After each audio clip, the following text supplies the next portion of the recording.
Jerome Powell may have just kickstarted a major storm that's coming, and a lot of people might not see this, but we see it from a mile away. So we want to cover this with you today. It's gonna be big, bro, for real. Yeah, for sure. He said a lot of things, so we're about to dive right in. Make sure you guys are please liking this video because it does help out the channel a lot. And have any questions, comment below. But let's just dive right into this, man. So the first thing before we dive into anything else is we want you guys to get a history of what's going on. This is very important for everyone, right? So just keep this in mind. This is from June 14th. It says the Federal Reserve paused its interest rate hikes after 10 consecutive increases. Very simple. When we first started the whole pandemic and it was going through a lot of pain, we were at a interest rate of between 0 to 0.25. And based on everything that was happening, Jerome Powell, like the head of the Federal Reserve, came in and did 10 consecutive increases. So like he started at 0.25, then went to 0.5, and then he went to 0.75. It was very, very aggressive. So all this happened, and just keep this in mind, it was because they wanted to decrease the inflation. Inflation was crazy. Correct me if I'm wrong, bro. It was at 9.1% in June. Yep.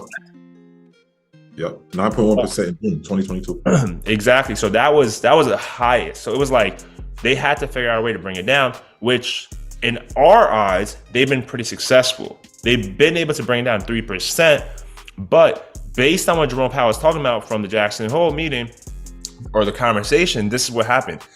Federal Chair Jerome Powell warns the fight against inflation is far from over because we're going to cover everything for you guys here, but this is very important to understand.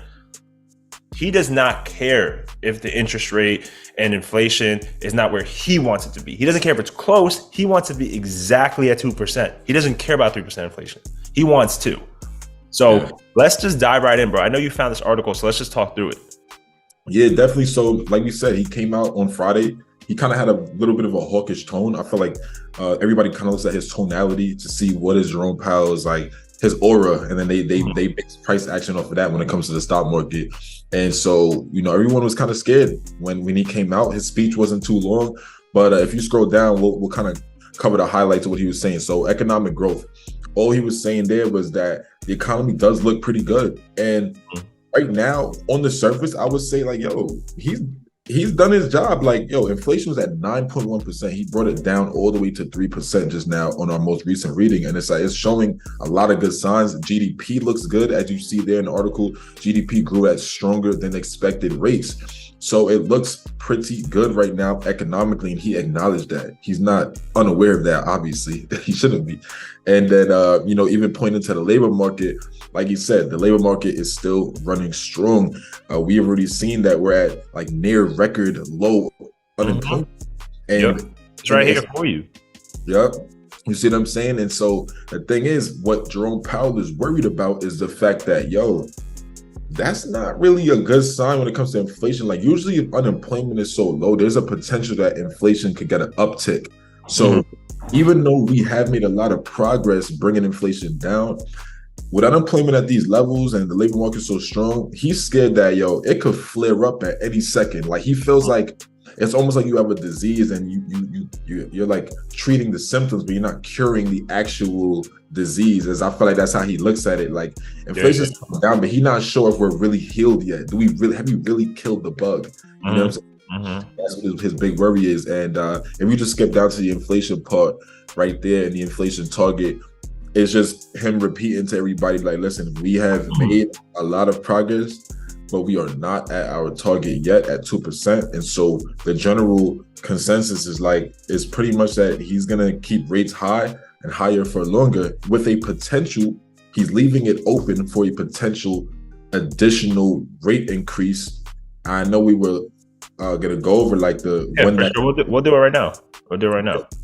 So this is the CME watch tool, right? The Fed watch tool, bro. So I know we talked about it all the time on this channel, but this is essentially just showing you the current one. So this is showing you in September, which is September 20th, when they're supposed to come out and say what's happening. They're projecting that they're going to stay essentially right where they are. There's an 80% chance that they're going to stay right where they are. They're not going to increase it. They're going to stay consistent and stay on the pause. But November 1st, when they come back, it goes up. There's almost almost a 50% chance that they're going to increase rates. So, I mean, let's talk about that in a little bit. But also, when you look at December, it's the same thing. If they increase rates, they're going to keep it consistent. So that's the goal. I would say we're likely to see one more interest rate hike by the end of the year. Yeah, that's what it's looking like, and it looks like the market is torn on what's going to happen and what will influence those numbers. Because as we've seen, when it comes to the CME Fed Watch tool, it changes over time. Every time we get economic data, those numbers are shift around as far as people's predictions on additional rate increases. And I think the upcoming data will show whether or not we're going to increase again. Like you said, I think he may do one more dagger, and I feel like we've been saying this all year because we've been anticipating pauses from them and just finishing with the rate hikes. But then it's like he always comes out and say, "Yo, we might not be done yet," and so they might not be done yet, unfortunately. And that poses the question: like, are they doing too much? You know, what is your opinion on that? Do you think they're doing too much? Yes, I do actually. So before we get into that, if you're still watching and you have not hit that like button, what are you doing? Hit that like button, bro. Please help us out. But let's get into this part. So personally, I think they're doing too much because we have to keep in mind, we saw 10 straight interest rate hikes. It usually takes about 3 months to 6 months to just see the effects of one interest rate hike. We have 10 in a row. So put that into perspective. It's like, are we seeing the effects? Or are we going to just see them later on next year? Like, what's likely to happen? So I don't want to push it too much because, as we said, inflation's down, correct? We see job market staying pretty strong. He's trying to bring down the real estate price, which I understand, but interest rate is not going to help on that, bro. Like, we don't have inventory. That's what's really holding it back. So I think we might be pushing it too much. And I don't know why. So I'm a little concerned. Yeah, and like you said, like there's sections of the economy where it takes 3 to 6 months to show signs, and there's other sections of the economy where it takes 6 to 9 months to show signs of what these rate hikes will do and how they will affect things. So it's like, especially for the sections of the economy where it takes 6 to 9 months, bro, we don't know what we're doing right now. Like he could be making us just drunk on interest rate hikes, and we're gonna feel the effects of them things even into next year.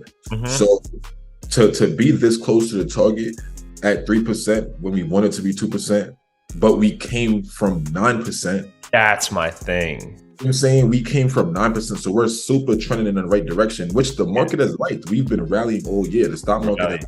And I think that's where another thing, he's trying to bring down the market too, because he thinks it may be too inflated, the bubble scenario that people are talking about. I think there's a lot going on that we don't have insight into, right? Like everything we're talking about right now, I'm sure he has people saying the same thing. So we don't know what he's thinking. And it just seems weird. Like, what are you expecting that you're still increasing? Because that's the thing. Asset inflation is a real thing. Because think of the people have their stock portfolios booming. There's going to be people that's retiring, leaving the job market, and there's people that's going to be buying all types of crazy items. Because if you watch an Nvidia give you 400% return, all of a sudden you could go out and buy a few products, right? You can go ahead and put inflation more into the economy. So it's like consumer spending is already up and it's not really budging. And so that's the things that he's been nervous about. And that's why I do feel he wants to continue to put that pressure on the stock market and bring asset prices down. We already talked about real estate, but I don't think he can control it as much as he thinks he could, because we have a unique situation going on when it comes to inventory. And I know they're working on that, but that's a long way out. It is. So it's interesting to see what happens, but we just wanted to cover basically what he talked about in that convention, in that conversation, in that meeting, whatever you want to call it, right? So we think he might be going a little bit too much. We might be getting drunk off of interest rate hikes right now. We're not sure. So it's going to be something that we want to monitor. But what do you guys think? Do you guys think he's doing exactly the right thing? Do you guys think he's doing the wrong thing? Where do you think the economy is going? Because that's the stuff they like to know about, right? So comment below what you guys think. Make sure you like this video. Make sure you subscribe to the channel. Plus, hit that little notification bell because we drop 2 videos a week. And you don't want to miss them, man. Check us out on Wednesday when we cover more information. But until then, peace.